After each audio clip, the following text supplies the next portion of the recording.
का स्वागत है। चलो हम इसमें ना मेरा मेन पर्पस इस वीडियो का ये है कि ये जो फ्लोटेशन सेकेंड टर्म वाला है इसके इंपॉर्टेंट क्वेश्चंस एक बार जल्दी से रिवाइज़ कराने का।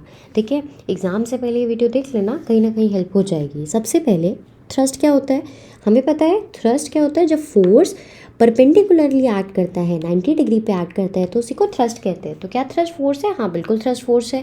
थ्रस्ट की यूनिट क्या होगी? न्यूटन ही होगी फिर तो, क्योंकि फोर्स की यूनिट भी न्यूटन होती है। ऐसा यूनिट क्या है थ्रस्ट की? थ्रस्ट की ऐसा यूनिट न्यूटन है। प्रेशर, अब बोल रहा है कि डिफाइन करो pressure. Force exerted per unit area is pressure. ठीक है, प्रेशर को किस में नापते हैं? न्यूटन मीटर स्क्वायर में नापते हैं, न्यूटन मीटर स्क्वायर में। इसकी दूसरी यूनिट क्या होती है बच्चों? पास्कल भी होती है, ब्लेज पास्कल के नाम पे बनी थी। प्रेशर का फॉर्मूला क्या होता है? Force upon area. Pressure is force upon area. Force ही जब 90 डिग्री पे लगता है तो उसको क्या कहते हैं? थ्रस्ट कहते हैं। बॉयंट फोर्स क्या होता है? जब अपवर्ड फोर्स लगता है, जब एक लिक्विड, कोई भी एक फ्लोइंग चीज़ जैसे लिक्विड अब ऊपर की साइड फोर्स लगाती है 90 डिग्री में, उसे बॉयंट फोर्स कहते हैं। कौन से फैक्टर्स है जिस पे बॉयंट फोर्स डिपेंड करता है?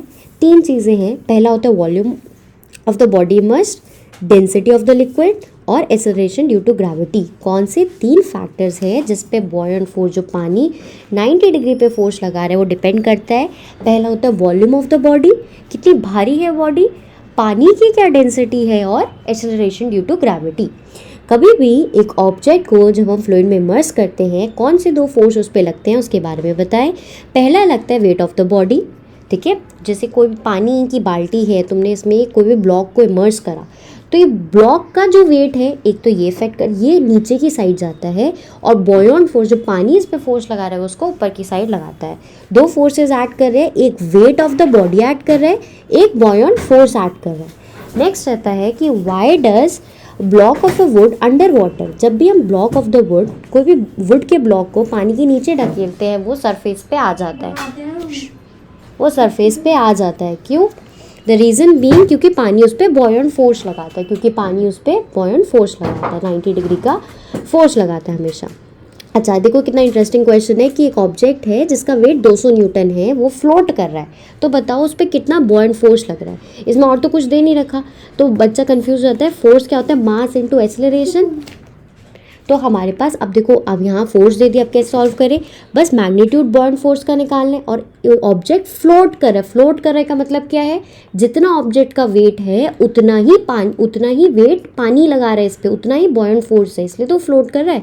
तो आंसर इज 200 न्यूटन। दो छोटे छोटे 2-3 क्वेश्चन और है। आर्किमिडीज प्रिंसिपल क्या है ये तो हम जानते हैं। जब भी एक ऑब्जेक्ट को पानी में हम डालते हैं तो उतना ही पानी डिस्प्लेस होता है जितना ऑब्जेक्ट का वेट होता है। दो एप्लीकेशन आर्किमिडीज प्रिंसिपल की, लैक्टोमीटर और सबमरीन्स। इसमें बोला गैसेस और लिक्विड दोनों ही फ्लूइड है, पर गैसेस इतना बॉयंट फोर्स नहीं लगा पाती जितना लिक्विड लगाती है। वाई? क्योंकि गैसेस ना डेंस नहीं होती। हमने पढ़ा है ना कि लिक्विड में पार्टिकल्स पास होते हैं, डेंस होते हैं, और सॉलिड में पार्टिकल्स दूर दूर होते हैं। सॉरी, गैसेस में पार्टिकल्स दूर दूर होते हैं, इसलिए इसको साइंस में कहते हैं कि दीज आर लेस डेंस। फिर आता है नेक्स्ट क्वेश्चन, निडल्स की शार्प एजेस क्यों होती है? निडल्स की शार्प एजेस इसलिए होती है क्योंकि देखो एरिया कम होगा तो प्रेशर बढ़ेगा। हमें क्या पता है?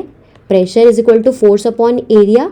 इन्वर्स रिलेशन हो गया ना इनके बीच में, एरिया बढ़ा तो प्रेशर घटा। That is the answer. चलो